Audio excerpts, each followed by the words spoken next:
Praise the lord. ఆత్మీయ పోరాటము జయ జీవితము పార్ట్ 9. ఇందు నిమిత్తమై ప్రభు మనకు అనుగ్రహించినటువంటి సర్వాంగ కవచము, అందలి యుద్ధోపకరణములు, 6వ ఆయుధము, దేవుని వాక్యమను ఆత్మ ఖడ్గము. మన శరీర పోరాటము సంబంధమైన పోరాటములలో ఖడ్గమును ఏ విధముగా మరి తక్కువ దూరంలో ఉన్న శత్రువును ఓడించుటకు, నిశ్చయముగా అతన్ని నశింపచేయుటకు ఖడ్గమును ఏ విధముగా ఉపయోగించదుమో, అదే విధముగా ఆత్మీయ పోరాటములో మన శత్రువును జయించుటకు, అతనిని నశింపచేయుటకు దేవుని వాక్యమను ఆత్మ ఖడ్గమును మనము డిఫెన్సివ్ వెపన్గా ఉపయోగించగలమని గుర్తించుచున్నాము. ఇందు నిమిత్తమై ప్రభువు మనకు అనుగ్రహించినటువంటి లేఖన భాగములు, పరిశుద్ధ గ్రంథములో మనము గ్రహించలేనటువంటి, మన పరిమితికి మించినటువంటి వాక్యములు, ఎన్నో వాగ్దానములు మనము గుర్తించుచున్నాము. వాటిలో కొన్ని మనము పరిశీలించిన ఎడల వాక్యము యొక్క విలువ, వాక్యము యొక్క శక్తి, వాక్యము యొక్క ఖచ్చితమైనటువంటి ఆ శత్రువును ఓడించగలిగినటువంటి సామర్థ్యము దేవుని వాక్యమును ఈ ఆత్మ ఖడ్గముల ద్వారా మనము గ్రహించగలము. ఇందు నిమిత్తమై ద్వితీయోపదేశ కాండము 6వ అధ్యాయము 4 నుండి 9 వచనములు పరిశీలించినప్పుడు, ఇశ్రాయేలు వినుము, నీ దేవుడైన యెహోవా అద్వితీయుడగు యెహోవా, నీ పూర్ణ హృదయముతోను, నీ పూర్ణ ఆత్మతోను, నీ పూర్ణ శక్తితోను ఆయనను, నీ దేవుడైన యెహోవాను ప్రేమింపవలెను. నేడు నేను నీకు ఆజ్ఞాపించు ఈ మాటలు నీ హృదయములో ఉండవలెను. నీవు నీ కుమారులకు వాటిని అభ్యసింపచేసి, నీ ఇంట కూర్చుండునప్పుడును, త్రోవను నడిచినప్పుడును, పండుకొనున్నప్పుడును, లేచునప్పుడును వాటిని గూర్చి మాట్లాడవలెను.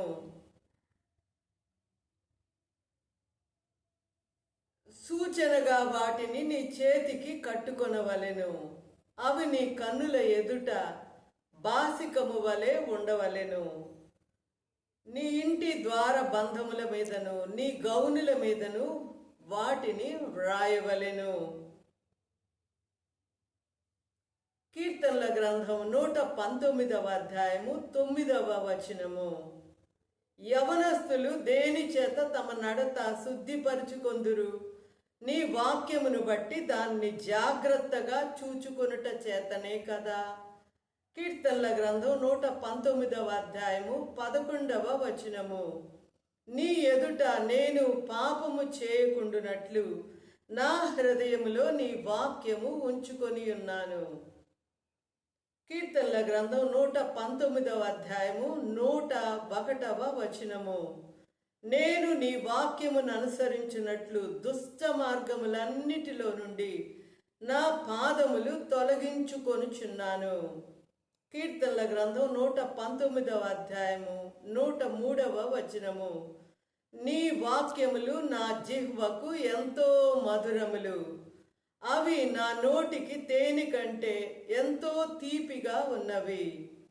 కీర్తనల గ్రంథం 119వ అధ్యాయము 105వ వచనము, నీ వాక్యము నా పాదములకు దీపమును, నా త్రోవకు వెలుగునై ఉన్నది.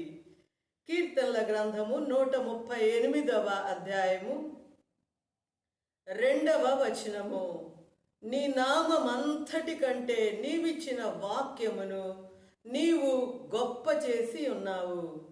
సో ప్రభువుకు కలిగిన మరి మనకు బయలుపరచబడిన నామములు, బయలుపరచబడని నామములు ఎన్నో కలవని మనము గుర్తించుచున్నాము. ఆశ్చర్యకరుడు, ఆలోచనకర్త, అద్వితీయుడగు దేవుడు, నిత్యుడైన తండ్రి, సమాధానకర్తయగు అధిపతి, యెహోవా రాఫా, యెహోవా ఈరే, యెహోవా షమ్మా, యెహోవా షాలోమ్, యెహోవా సిద్కేను, ఎల్ షద్దాయ్. సో ఈ విధముగా ఎన్నో ఎన్నో నామములు ప్రభువు కలిగి ఉన్నట్లుగా మరి మనము గుర్తించుచున్నాము. ఈ నామములన్నింటికంటే అనగా బయలుపరచబడిన నామములు, బయలుపరచబడని నామములు, మనము గ్రహించగలిగిన నామములు, గ్రహించలేని నామములు అన్నిటికంటే కూడా మరి ప్రభువు దేవుని వాక్యమును గొప్ప చేసి ఉన్నట్లుగా ఈ లేఖనమును బట్టి మనము గుర్తించుచున్నాము. కీర్తనల గ్రంథము 147వ అధ్యాయము 19-20 వచనములు. ఆయన తన వాక్యమును యాకోబునకు తెలియచేసెను, తన కట్టడలను, తన న్యాయ విధులను ఇశ్రాయేలునకు తెలియచేసెను. ఏ జనమునకు ఆయన ఈలాగు చేసి ఉండలేదు. ఆయన న్యాయ విధులు వారికి తెలియకే ఉన్నవి. యెహోవాను స్తుతించుడి. కీర్తనల గ్రంథము 149వ అధ్యాయము 7, 8, 9 వచనములు. అన్యజనులకు ప్రతిదండన చేయుటకును, ప్రజలను శిక్షించుటకును, గొలుసులతో వారి రాజులను, ఇనుప సంకెళ్లతో వారి ఘనులను బంధించుటకును, విధింపబడిన తీర్పు వారి మీద నడుపుటకును, వారి చేతిలో రెండంచులు గల ఖడ్గమున్నది. ఆయన భక్తులకు అందరికీ ఘనత ఇదే. సో భక్తుల చేతిలో ఈ లేఖనమును బట్టి రెండంచులు గల వాడి అయిన ఖడ్గం ఉన్నట్లుగా మనము గుర్తించున్నాము. సో చేతిలో రెండంచులు గల ఖడ్గము అనగా మరి చేతిని మనము ఎంత సులువుగా మన దైనందిన కార్యక్రమముల్లో ఉపయోగించుకుందుమో అదే విధముగా హృదయములో భద్రపరుచుకునేటటువంటి ఆ వాక్యమును నోటితో పలుకుట ద్వారా మన విరోధి అయిన శోధనల మీద, రోగముల మీద, మరి అపవాది తంత్రముల మీద, మనకు శత్రువులైనటువంటి దరిద్రత, మరి అనేక విధములైన అజ్ఞానము, అవిధేయతలు, బలహీనతలు, వ్యసనాల మీద కూడా మనము ఈ వాక్యమును రెలవెంట్గా ఉపయోగించి, సరైన పద్ధతిలో ఉపయోగించి మన శత్రువు అయినటువంటి ఈ సమస్యలను మనము తప్పనిసరిగా సూటిగా నిశ్చయముగా జయించగలమని గుర్తించుచున్నాము. సో దీన్ని మరి ఉపయోగించవలసిన విధమును మనము గమనించినప్పుడు వాక్యమును హృదయములో భద్రపరుచుకొనుట అనగా మరి వాక్యం విని అప్పటికప్పుడు గ్రహించి వదిలివేయుట కాకుండా దాన్ని భద్రము చేసుకొని నిమిత్తమై దాన్ని కంఠస్థం చేయవలసిన వారముగాను, మరి దాని విషయమై ధ్యానము సమయము ఎక్కువగా గడిపి ధ్యానించవలసిన వారముగాను, మరి అవసరమైన సమస్యకు రిలవెంట్ వాక్యమును మనము ప్రయోగించవలసిన వారముగాను గుర్తించున్నాము. అంత మాత్రమే కాక ఈ విధముగా లిఖితమై ఉన్నటువంటి లోగోస్ రూపంలో ఉన్నటువంటి వాక్యమును మనము యాక్టివేట్ చేయుట ద్వారా అనగా నోటితో పలికి ఆ సమస్యతో మాటలాడుట ద్వారా ఆ సమస్యను తగు వాక్యముతో గద్దించుట ద్వారా మరి ఆ సమస్య తీరిపోనంత వరకు కూడా ఆ వాక్యమును మనము ప్రయోగించుట ద్వారా మనకు విరోధమైనటువంటి ఆ సమస్యలను మనము జయించగలమని గుర్తించుచున్నాము. సో మరి ఒక విధానములో మనము వాక్యమును పరిశీలించినప్పుడు యోహాను శుభవార్త 1వ అధ్యాయము 1-5 వచనములు. ఆదియందు వాక్యముండెను, వాక్యము దేవుని యొద్ద ఉండెను, వాక్యము దేవుడై ఉండెను. ఆయన ఆదియందు దేవుని యొద్ద ఉండెను, సమస్తమును ఆయన మూలముగా కలిగెను. కలిగి ఉన్నదేదియు ఆయన లేకుండా కలుగలేదు. ఆయనలో జీవము ఉండెను, ఆ జీవము లోకమునకు వెలుగై ఉండెను. ఆ వెలుగు చీకటిలో ప్రకాశించుచున్నది గాని చీకటి దాన్ని గ్రహింపకుండెను. యోహాను శుభవార్త 14వ అధ్యాయము 23-24 వచనములు. యేసు, ఒకడు నన్ను ప్రేమించిన ఎడల వాడు నా మాట గైకొనును, అప్పుడు నా తండ్రి వానిని ప్రేమించును. మేము వాని యొద్దకు వచ్చి వాని యొద్ద నివాసము చేతుము. నన్ను ప్రేమింపని వాడు నా మాటలు గైకొనడు. మీరు వినుచున్న మాట నా మాట కాదు, నన్ను పంపిన తండ్రిదే. యోహాను శుభవార్త 15వ అధ్యాయము 7-8 వచనములు. నా యందు మీరును మీ యందు నా మాటలను నిలిచి ఉండిన ఎడల మీకేది ఇష్టమో అడుగుడి, అది మీకు అనుగ్రహింపబడును. మీరు బహుగా ఫలించుట వలన నా తండ్రి మహిమపరచబడును. ఇందువలన మీరు నా శిష్యులై ఉందురు. యోహాను శుభవార్త 17వ అధ్యాయము 6-7 వచనములు. లోకములో నుండి నీవు నాకు అనుగ్రహించిన మనుషులు నీ వాక్యము గైకొని ఉన్నారు. నీవు నాకు అనుగ్రహించిన మాటలు నేను వారికి ఇచ్చి ఉన్నాను. వారా మాటలను అంగీకరించి నేను నీ యొద్ద నుండి బయలుదేరి వచ్చితనని నిజముగా ఎరిగి నీవు నన్ను పంపితివని నమ్మిరి గనుక నీవు నాకు అనుగ్రహించినవన్నీ నీ వలనే కలిగినవని వారిప్పుడు ఎరిగి ఉన్నారు. రోమీలకు వ్రాసిన పత్రిక 10వ అధ్యాయము 6-10 వచనములు.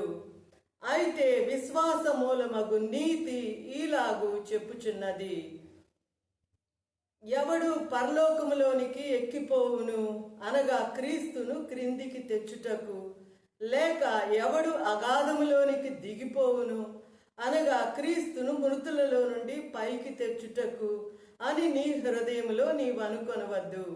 అదేమి చెప్పుచున్నది? వాక్యము నీ యొద్దను నీ నోటను నీ హృదయములోను ఉన్నది.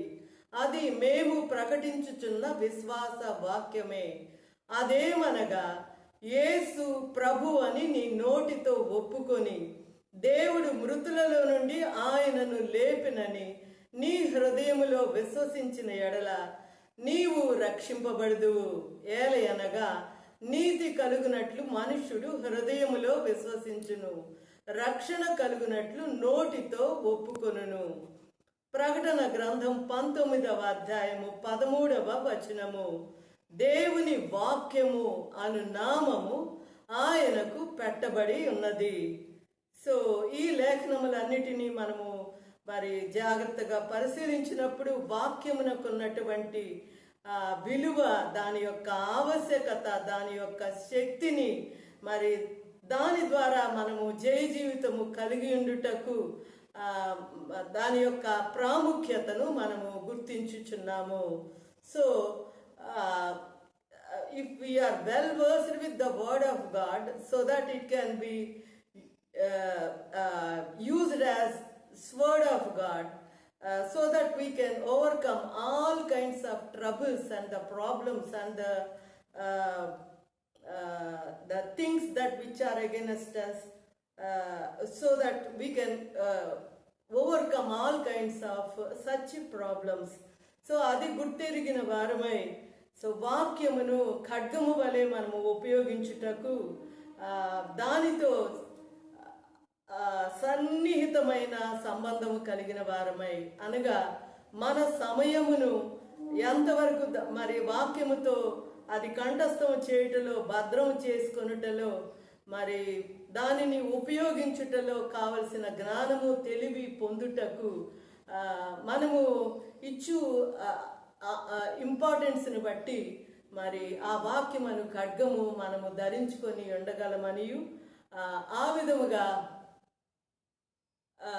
దేవుని వాక్యమును ఆత్మ ఖడ్గమును కలిగిన వారమై మనకొచ్చు ప్రతి విధమైన శోధన, అది మరి ఏ విధమైన శోధన అయినప్పటికీ, రోగమైనా లేక దరిద్రతను సమస్య అయినా, లేక మరి మరి మరి ఇతర ఎన్నో సమస్యలు, బిడ్డలు లేకపోవట, మరి దైనందిన జీవితంలో మానవుడు ఎదుర్కొనుచున్న అన్ని సమస్యలకు వాక్యము ద్వారా మనకు మరి వాక్యముతో సన్నిహిత సంబంధం అనగా ఏ విధముగా ఏ వాక్యము ఆ సమస్యకు తగినదో మనము గుర్తించిన వారమై దానిని మనము ప్రయోగించినప్పుడు ఖడ్గము ఏ విధముగా ఖచ్చితమైన మరి జయము మనకు అనుగ్రహించగలదో శత్రువు మీద, అదే విధముగా వాక్యము కూడా మరి అలాంటి జయము మనకు అనుగ్రహించునని గ్రహించుచున్నాము. ప్రభు వారు సువార్త ప్రారంభించక ముందు తనకు వచ్చినటువంటి 3 విధములైన శోధనలను మరి తగిన మరి వాక్యమును ఉపయోగించి శత్రువును అపవాదిని ఓడించిన వారిగా మనము గుర్తించున్నాము. సో ఇట్టి ప్రాముఖ్యత కలిగినటువంటి వాక్యమును మనము మన హృదయములో నిండుగా నింపుకొనిన వారమై మనకు వచ్చు శోధనలను సమస్యలను జయించి పలుకుచున్న నేను వినుచున్న మనమందరము కూడా మన ఆత్మీయ పోరాటములో జయ జీవితము కలిగి ఉందుము గాక. హల్లెలూయా, ఆమేన్. హల్లెలూయా, ఆమేన్.